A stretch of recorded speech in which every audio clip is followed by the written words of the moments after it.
NCLEX 2026 की changes जो अब आ चुकी हैं और जो ये ज़्यादातर स्ट्रेस दे रही हैं इस चीज़ों पे कि students should think more critically and more like a real nurse before they even enter the exam, and above all, safety and infection prevention and control.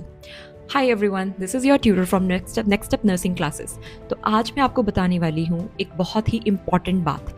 अगर आप मेरे को बहुत देर से फॉलो कर रहे हो या आप मेरे पास स्टूडेंट्स या प्रेजेंट स्टूडेंट हो, यू नो दिस थिंग कि मैं आपको शुरू से ये बात बोल रही हूँ कि basics basics basics and basics are important for clearing your NCLEX exam. NCLEX 2026 की चेंजेस तो अब आई हैं, लेकिन जो मैं चीज़ बोल रही हूँ वो शुरू से एक ही है और ये वही चीज़ है जो एनक्लेक्स 2026 ने अब इंट्रोड्यूस करी है, जिस पे मैं शुरू से स्ट्रेस दे रही हूँ। So what I have been telling students is कि forget about hi fi knowledge. You really do not have to worry अगर आपको बहुत ज़्यादा हाई फाई नॉलेज नहीं है, लेकिन अगर आपके पास बेसिक नॉलेज है और आपके कंसेप्ट क्लियर हैं, you can literally navigate any question that is given to you in your exam. मैं आपको एक एग्जाम्पल देती हूँ। फॉर एग्जाम्पल, अगर मैं आपसे पूछूँ कि एक पेशेंट डायबिटिक है तो उसके लिए आप क्या करोगे, उसका ट्रीटमेंट क्या होगा।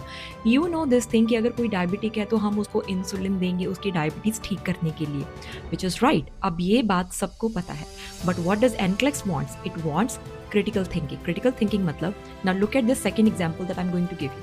अगर मैं आपसे पूछूं कि एक patient right now labour and delivery में है and she is in labour right now and she is also diabetic, will you give her insulin right now?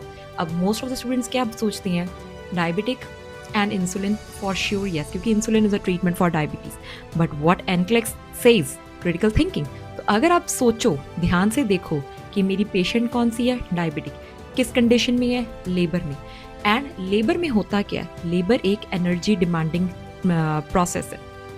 अगर मैं पेशेंट को यहाँ पे इंसुलिन दे दूँ तो उसकी ब्लड ग्लूकोज लेवल्स ड्रॉप करेंगी, she will go in hypoglycaemia. Do I want this? No, I need to give her more energy so that she can bear the strength, right? So in this case, you will not give insulin. Instead, you will give IV dextrose. तो देखा difference. एक तरफ just एक चीज़ें जो students आमतौर पे रटते हैं या जो इनको पता होता है कि this is going to be the treatment for so and so thing, but दूसरी तरफ सिनेरियो के अकॉर्डिंग सोचना। So this is what is called critical thinking and this is exactly what I tell students to focus more in my classes. I don't tell them to rote down anything, I don't tell them to cram anything, I just make sure कि उनका दिमाग वैसे चलने लगे जैसे NCLEX चाहता है। And mind you one thing, this is exactly the same thing I have been telling in my classes to the students from the very beginning, not just कि NCLEX की changes आने पे।